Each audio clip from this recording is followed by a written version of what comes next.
Hello everyone, আপনাদের সবার জন্য নিয়ে আসলাম নতুন আরেকটা ভিডিও। আজকে পূজা দেখতে চলে গিয়েছিলাম আমি আর মা।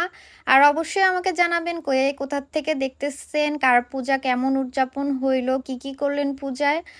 আর আমার মার সাথে আমার ঘুরতে বেরোয় খুবই ভালো লাগে। আমি মাঝের মধ্যেই বের হয়ে যাই মার সাথে। আর আজকে পূজা দেখতে বের হয়ে গেলাম।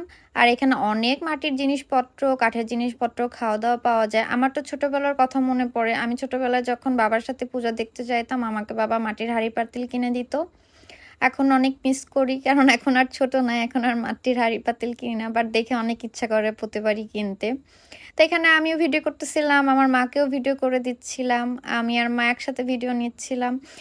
তারপরে আমরা চলে যাচ্ছিলাম হরিসভার দিকে। হরিসভায় অনেকগুলা মণ্ডপ দেয় পাশাপাশি, তো ঘুরে ঘুরে দেখতেছিলাম, অনেক সুন্দর লাইটিং করে। আমার কাছে তো ভালোই লাগে।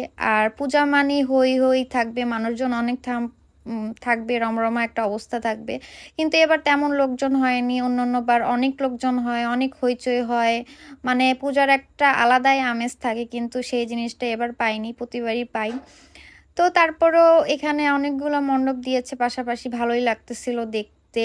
আর কার কোনটা বেশি ভালো লাগে মণ্ডপ অবশ্যই জানাবেন।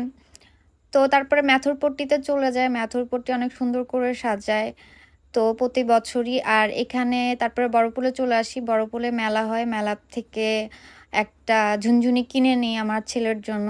আর বড়পুলের পূজাটা দেখি।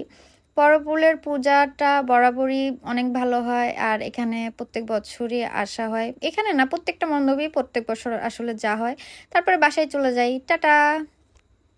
আর সবাইকে দুর্গাপূজার অনেক অনেক শুভেচ্ছা, সবাই অনেক ভালো থাকবেন।